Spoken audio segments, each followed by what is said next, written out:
اعوذ باللہ من الشیطان الرجیم بسم اللہ الرحمن الرحیم الحمدللہ کفا وسلام علی عبادہ الذین اصطفیٰ اما بعد۔ ناظرین کرام، حضرت مختار ثقفی رضوان اللہ علیہ کے عنوان سے ہماری آج کی یہ مختصر گفتگو ہے۔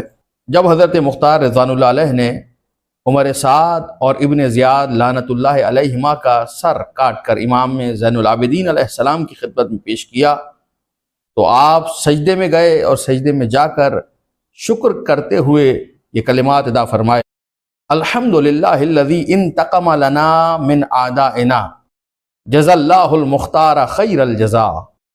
ہر حمد ہے اس اللہ کی جس نے ہمارے دشمنوں سے ہمارا انتقام لیا، اللہ مختار کو بہترین جزا عطا فرمائے۔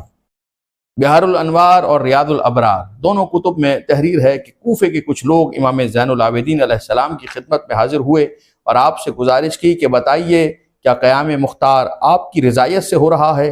تو امام نے ان دونوں کو حضرت محمد ابن حنفیہ کی جانب بھیجا اور ساتھ پیغام دی: اے چچا، اگر کوئی سیاہ فام غلام بھی ہم اہل بیت سے محبت کا اظہار کرے تو لوگوں پر واجب ہے کہ اس کی تائید کریں۔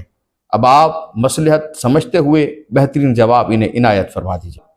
امام علیہ السلام نے کسی بھی موقع پر قیام مختار سے لا تعلقی کا اظہار نہیں فرمایا۔ اسی طرح جب حضرت امام محمد باقر علیہ السلام نے حضرت مختار رضوان اللہ علیہ کے خلاف پروپیگنڈا سنا، ان کے خلاف باتیں سنی، گفتگو سنی، تو ایک مرتبہ فرمایا: لا تسب المختار فإنہ قتل قتلتنا۔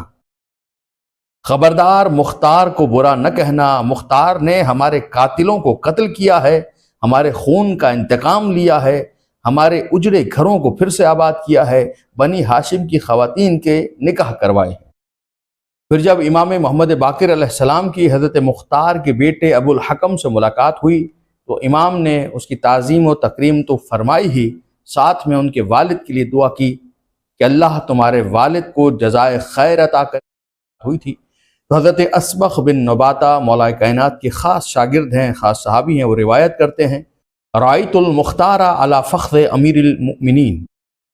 میں نے دیکھا کہ حضرت مختار مولا کائنات کے زانو پر بیٹھے ہوئے ہیں، وَهُوَ يَمْسَحُ رَأْسَهُ، اور امیر المومنین علیہ السلام ان کے سر پر پیار سے، شفقت سے ہاتھ پھیر رہے ہیں اور فرما رہے ہیں: یا قیس و یا قیس، اے ذہین و عقل مند، اے ذہین و عقل مند۔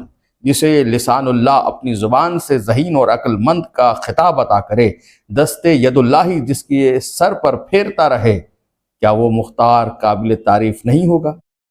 علامہ مقدس اردبیلی اپنی کتاب حدیقۃ الشیعہ میں تحریر فرما رہے ہیں کہ مولا کائنات نے جب شہادت امام حسین علیہ السلام کی خبر دی تو ساتھ ہی فرمایا: سیخرج غلام من بنی ثقیف ویقتل من الذین ظلموا۔ ان قریب بنی ثقیف سے ایک جوان قیام کرے گا، خروج کرے گا اور ظالموں کو تہ تیغ کر دے گا۔ تنقیح المقال میں علامہ مامکانی تحریر فرماتے ہیں کہ روز عاشور امام حسین علیہ السلام نے لشکر یزید سے خطاب کرتے ہوئے فرمایا: بہت جلد ایک ثقفی جوان تم پر مسلط ہو جائے گا۔ یعنی امام حسین علیہ السلام نے بھی قیام مختار کی نوید سنائی۔ اسی طرح امام جعفر صادق علیہ السلام نے فرمایا: رحم اللہ المختار ما نسیا حقنا۔ اللہ مختار پر اپنی خاص رحمت نازل کرے کہ اس نے ہمارے حق کو فراموش نہیں کیا، اہل بیت کے قلوب میں سرور کو داخل کیا۔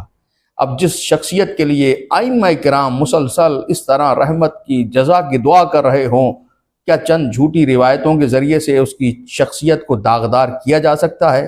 ہرگز نہیں۔